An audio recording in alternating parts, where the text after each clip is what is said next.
di podcast kita hari ini. Hari ini kita akan membahas tentang etika.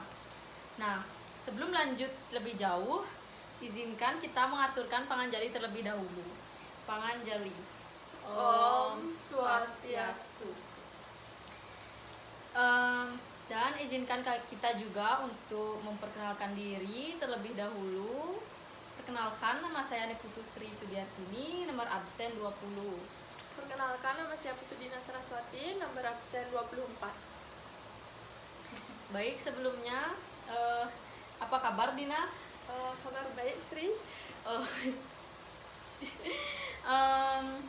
Nah, sesuai dengan materi atau topik yang kita bahas hari ini, yaitu tentang etika. Menurut Dina, etika itu apa sih? Baik, saya akan menjawab. Etika atau tata susila adalah konsep penilaian sifat, ketenaran atau kebaikan dari tindakan sosial berdasarkan kepada tradisi yang dimiliki oleh individu maupun kelompok atau masyarakat lainnya. Pembentukan etika melalui proses filsafat, sehingga etika merupakan bagian dari filsafat. Unsur utama yang membentuk etika adalah moral kita sendiri. Moral kita sendiri untuk membentuk Etika sendiri. Saya ingin tahu nih, kan ada tuh tujuan dari etika. Bisa nggak, apa sih tujuan dari etika tersebut? Untuk tujuan etika itu sendiri adalah memberitahu orang tentang bagaimana menjadi pribadi yang lebih baik. Untuk kedepannya, khususnya tujuan etika lainnya salah mengarahkan seseorang untuk hidup lebih baik untuk kedepannya. Hidup lebih tertib, hidup lebih harmonis, damai, serta tenang. Dan tujuan utama etika adalah lebih ke membuat kita menjadi pribadi atau personal yang bertanggung jawab. Bertanggung jawab yang seperti apa sih menurut Dina? Contoh kecil dari bertanggung jawab itu, misalkan kita mempunyai suatu masalah, untuk mempertanggungjawabkan itu, untuk memiliki rasa tanggung jawab seperti itu, kita harus menyelesaikan masalah itu tanpa lari dari masalah itu sendiri.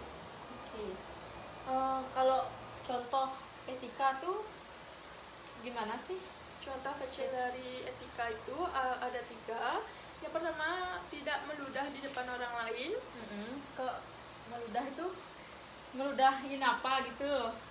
Misalkan kita bertemu dengan orang, atau maupun kita nggak suka dengan orang itu, kita itu harus tetap hormat sama mereka dan tidak acuh tak acuh.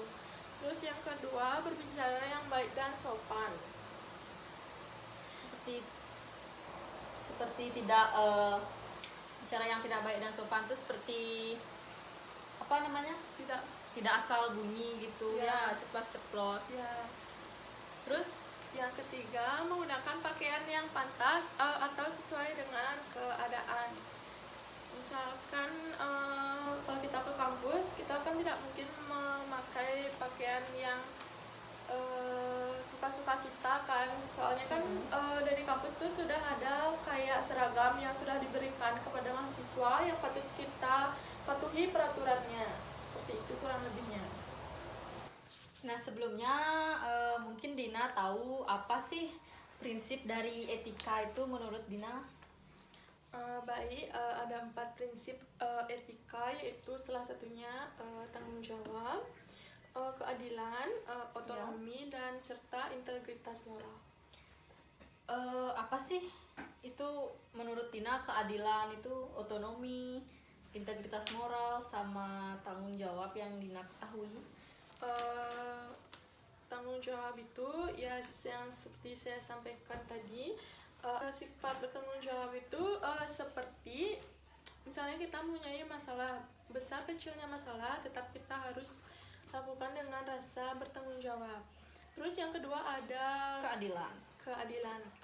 Keadilan itu memiliki sifat yang tidak pilih kasih tentunya. Tidak pilih kasih. Terus yang ketiga ada Otonomi. Otonomi adalah kapasitas untuk membuat keputusan tanpa diganggu-gugat. Integritas moral itu bisa meliputi atau merupakan prinsip yang tidak merugikan orang lain. Dan sifat bertanggung jawab itu seperti misalnya kita mempunyai masalah besar kecilnya masalah, tetap kita harus lakukan dengan rasa bertanggung jawab. Terus yang kedua ada Keadilan. Keadilan itu memiliki sifat yang tidak pilih kasih tentunya. Tidak pilih kasih. Terus yang ketiga ada Otonomi. Otonomi adalah kapasitas untuk membuat keputusan tanpa diganggu-gugat. Integritas moral itu bisa meliputi atau merupakan prinsip yang tidak merugikan orang lain. Dan tiga itu ada Otonomi. Otonomi adalah kapasitas untuk membuat keputusan tanpa diganggu-gugat. Terus yang keempat ada integritas moral. Itu bisa meliputi atau merupakan prinsip yang tidak merugikan orang lain. Ya. Dalam mengambil keputusan dan tindakan. Prinsip ini dilandasi dengan kesadaran bahwa setiap orang harus dihormati sebagai manusia. Di sini dihormati sebagai manusia itu maksudnya tidak melihat dari orang itu seumuran, lebih kecil atau lebih besar umurnya, usianya terhadap kita sendiri. Artinya kita harus tetap menghormati sesama manusia. Oke. Kalau saling gituin agama itu prinsip dari toleransi. Toleransi. Nah, terakhir nih sebelum kita tutup podcast ini, mungkin Dina tahu beberapa jenis etika yang Dina tahu. Ada beberapa jenis etika. Etika khusus dapat dibedakan menjadi dua, yaitu etika individual dan etika sosial. Etika individual itu seperti apa ya? Kita sendiri. Individual itu personalitinya itu kita sendiri, sedangkan sosial itu menyangkut orang banyak atau masyarakat. Oke. Setelah Dina memberitahukan sedikit tentang etika, mungkin Dina tahu apa sejarah dari etika?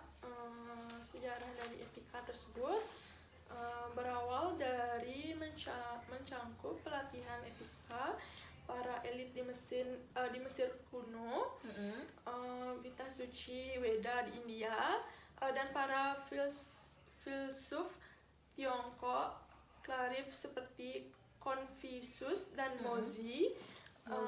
Semua sistem ini sudah ada seluruhnya pada zaman Yunani kuno, Socrates, Plato, dan juga Aristoteles.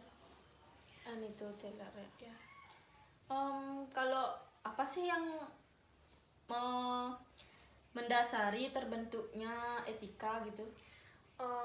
Yang saya ketahui, apa yang mendasari terbentuknya etika? Kenapa tuh bisa terbentuknya etika dan adanya etika gitu? Pada umumnya, etika akan terbentuk dengan alami karena adanya perbuatan, perilaku, dan tingkah laku seseorang atau individunya. Tingkah laku seseorang atau individunya. Perilaku serta perbuatan yang buruk. Perbuatan yang buruk tuh kayak gimana ya? Perbuatan yang buruk itu bisa saja seseorang yang tidak mempunyai etika, yang tidak pernah mematuhi peraturan. Contoh kecilnya, dan maka akan dianggap sebagai etika yang buruk pula. Sementara itu, perilaku dan perbuatan yang baik akan dianggap sebagai etika yang baik juga. Misalkan kita mempunyai etika yang baik, maka kita akan dianggap baik. Baik, Sedangkan kita mempunyai etika Etika yang buruk, buruk, kita akan dicap buruk oleh juga. orang lain. Nah, terakhir kan kita nih udah hampir mau kesimpulan nih. Mungkin Dina ada kesimpulan tentang etika. Kesimpulan mengenai etika tersebut ialah bisa saya simpulkan, etika merupakan nilai yang sejauhnya telah melekat pada diri kita sendiri atau individu, dan sangat dibutuhkan dalam bersosialisasi. Hal itu karena etika akan menjadi jembatan agar tercapainya suatu kondisi yang diinginkan di dalam kehidupan bermasyarakat atau beranggota. Oke. Baik, sekian. Terima kasih. Mungkin ini saja yang kita dapat sampaikan dalam podcast hari ini. Kami mohon maaf atas kekurangan dan salah kata dalam podcast kali ini. Kami harap kalian memakluminya. Baik, terakhir kata, saya Sri. Saya Dina. Saya tutup podcast ini dengan Paramasanti. Om Santi Santi Santi Om. Bye, see you guys.